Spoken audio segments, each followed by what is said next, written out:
Hello, everyone. This is the third and final lecture of the week, and it's about the urban landscape of Jerusalem as a palimpsest.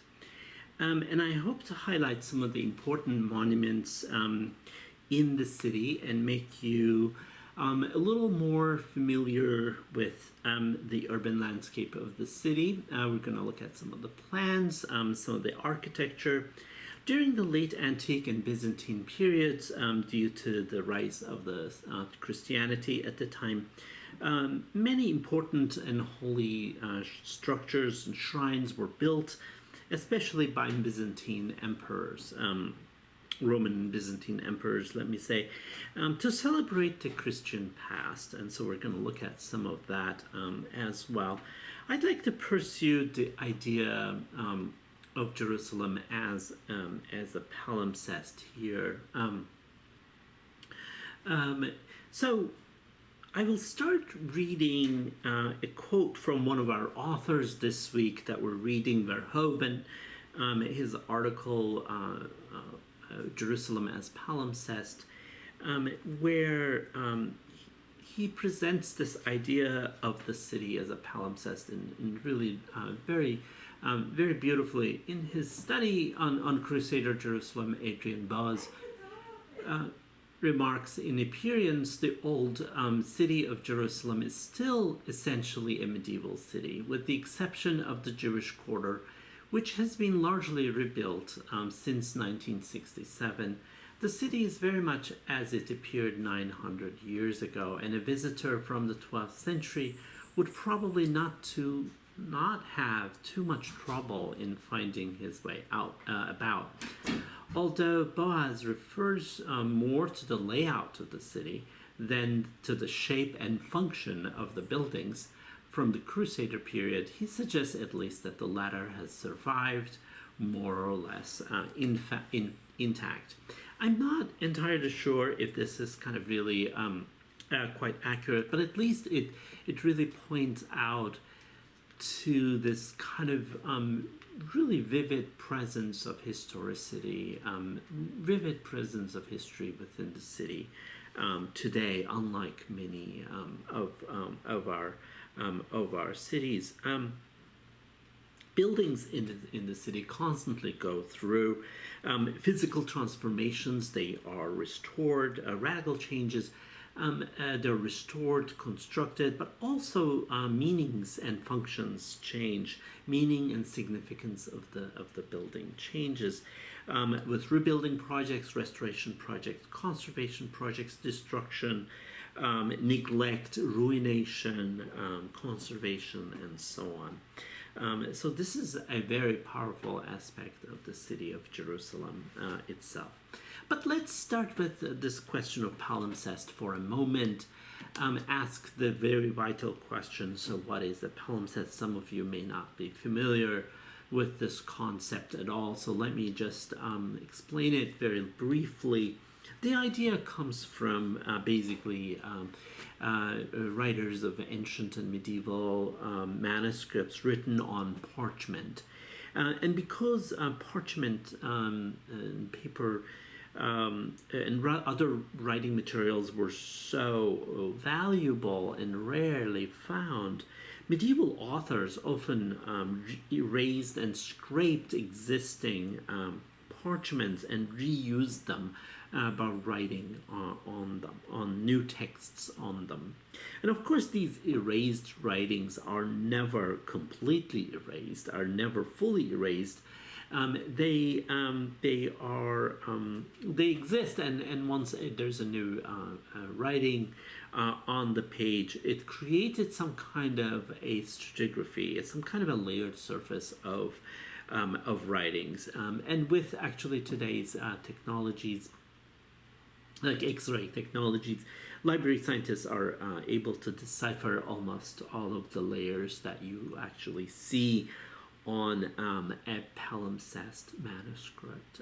There were even manuscripts, there were even books that were designed like an agenda, a year agenda that was designed so much so that the last page of the book would tell you how to go back and erase the entire book and rewrite.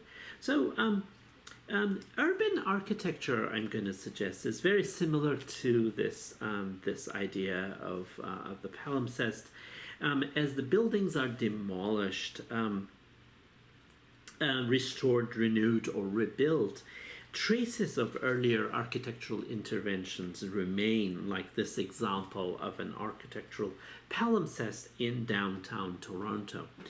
Following a deep history of destruction and renovation during the late antique period, Roman and Byzantine period, various buildings in the city of Jerusalem were rebuilt and reconstructed, some of which included miraculous discovery of the remains of ancient, genuine remains of particular historical events, vestiges of old sites, holy places that were neglected at the time of the Roman Empire, particularly from the sort of first Jewish revolt.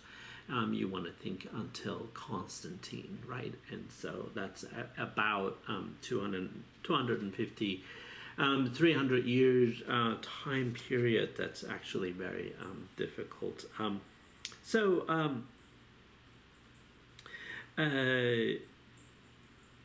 We're looking at so Constantine the Great, who converted to Christianity, as we talked about it in the last lecture,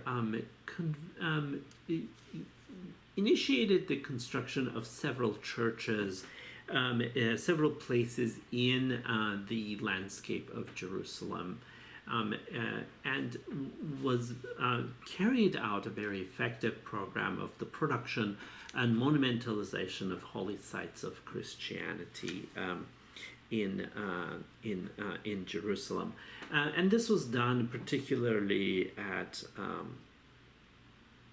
several different sites, two grottos, two cave sites, particularly associated with the beginning and end of Jesus's earthly life, the Church of Nativity in Bethlehem, in the West Bank, which was commissioned in 327 by Constantine, in a cave marking the spot of the birthplace of Jesus of Nazareth.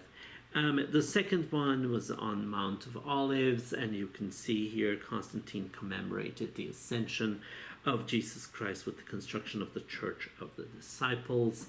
And most perhaps importantly, within the fortified city of Jerusalem, the Church of Holy Sepulchre marked the site where Jesus of Nazareth was crucified. And this is the site where Jesus' empty tomb was supposedly have been discovered. And here's a map of Byzantine Jerusalem that we can study briefly. You can see the Temple Mount, and in the area of the Hadrian's Forum, so after the Second Jewish Revolt, when really the temple was destroyed and kind of really the entire city was flattened, the Romans carried out an important sort of building project and construction of the Hadrian's Forum.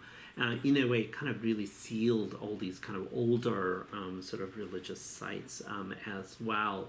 And you can see in this reconstruction the sort of major components of the Roman construction of the city, the location of the Church of the Holy Sepulchre, and the Roman Cardo Documentus, the northwest, east-west, east-west, north-south, east-west sort of lining streets of the Roman character with porticos flanking the whole street is a kind of a really typical aspect of the Roman urban architecture that was introduced running from the Damascus Gate to the south, as you can see.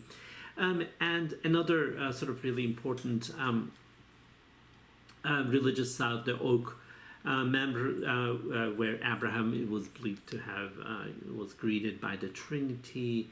That was also commemorated. And here's an image of the interior of the Church of the Nativity of Bethlehem in West Bank, where Constantine sponsored a building project. And this is, I'm showing you two plans of two different phases of the church: the Basilica of Constantine, or the Church of the Holy Sepulchre, which was built again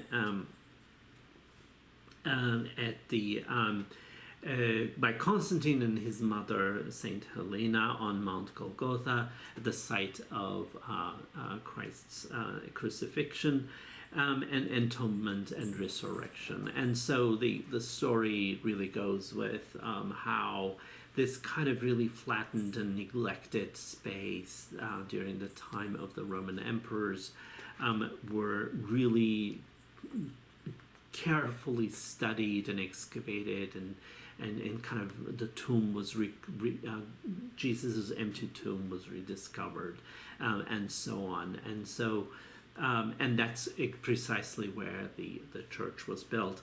And you can see that the architecture of the church is a combination of both two different Roman building two different Roman building types.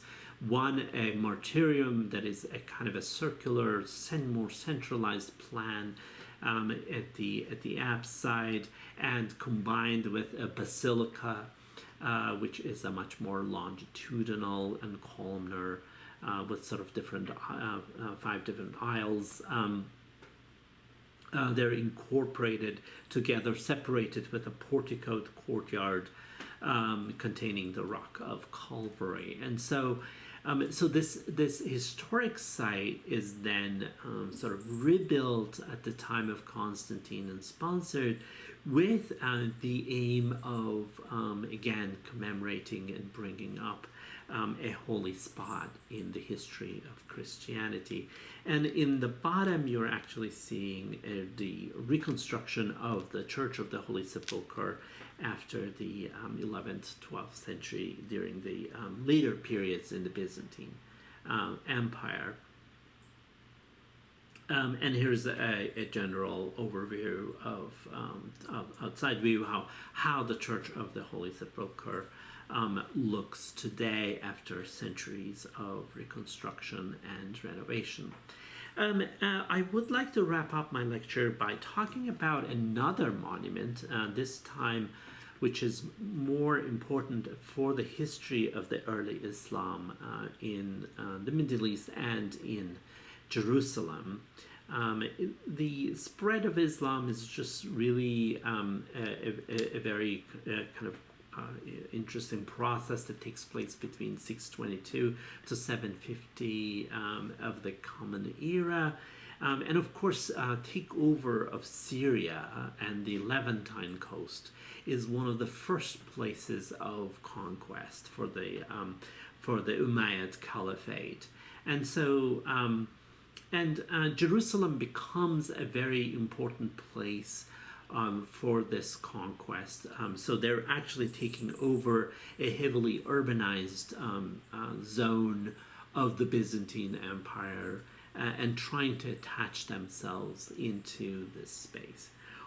One of the important sort of events, places that are commemorated and built was something to celebrate Prophet Muhammad Miraj, his night journey to the furthest mosque in Jerusalem to lead other prophets in prayer and ascension to heavens to speak to God.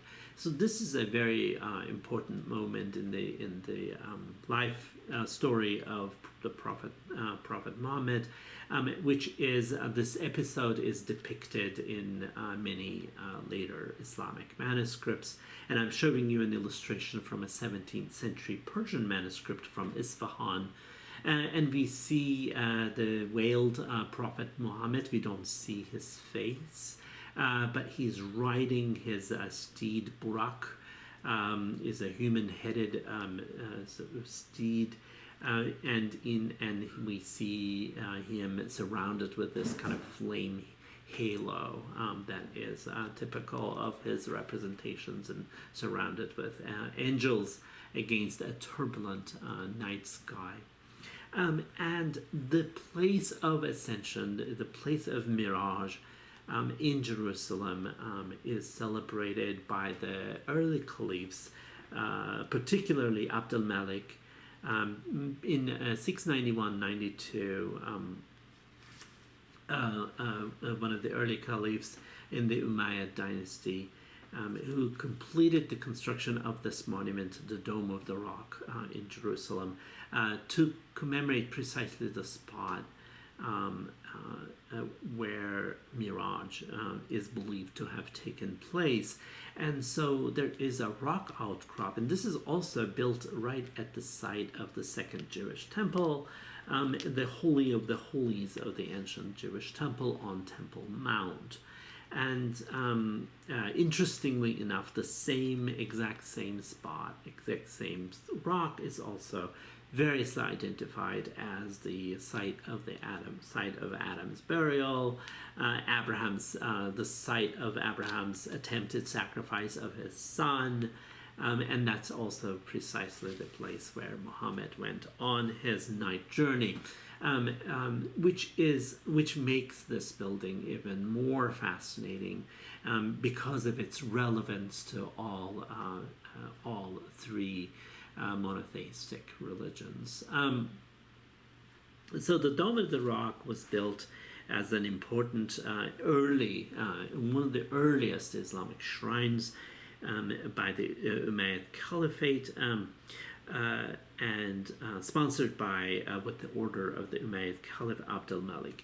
So it's really very important because in those early years, today we know that the Islamic pilgrimage, the main Islamic pilgrimage site is in Mecca in Saudi Arabia. But actually, Jerusalem was a big candidate in the early years of Islam that it almost became the place of pilgrimage for all of Islam. So the construction of this monument as an early Islamic monument then is very, very important, and its connection to Byzantine architecture is also quite significant.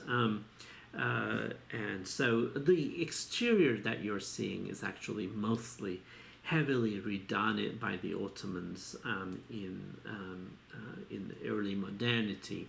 But if we look at the original design, particularly the interior, it's really quite interesting. It's the rock, the holy rock of the Dome of the Rock is encapsulated with this kind of high dome, about 20 meters wide, diameter dome, and it's a cross section that is specifically this kind of really towering space over the rock itself, and you can see in this cutaway reconstruction maybe easier, and with this octagonal plan that it is sitting on top of the rock. And this octagonal plan, the centralized plan of the building, is really derived from Byzantine architecture, early Christian and Byzantine architecture. And in early Christianity, this kind of structure was used to commemorate Christian martyrs, particularly martyrs who were persecuted by the Romans, either at the site of their burial or at the site of their martyrdom, and kind of really commemorate them, and so commemorate sort of holy individuals in general. And so this architecture is kind of really borrowed in the early Islamic period as the kind of way to build this kind of structure, and it really makes sense.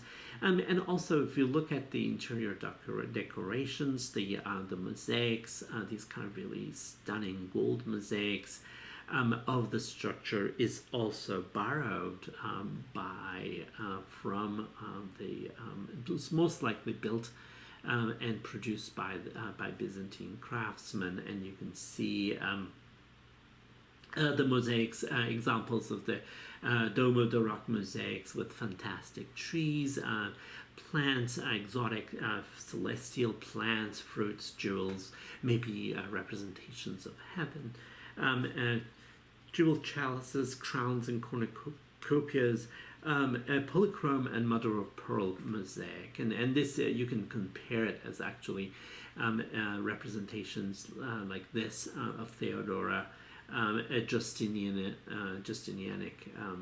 sort of mosaic that is known from Byzantine architecture in Istanbul, in Constantinople itself.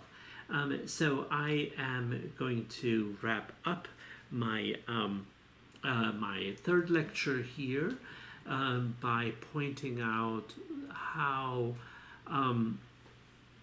the city of Jerusalem is so layered in terms of its history, but particularly layered in terms of the creation and maintenance of holy places for all three monotheistic religions, and how there are these episodes of construction, like the time of Constantine the Great, who sponsored construction of several Christian churches, like the time of the early Umayyad dynasty, Abd al-Malik, who sponsored the construction of Dome of Rock, and the time of Herod the Great, who built the Jewish temple.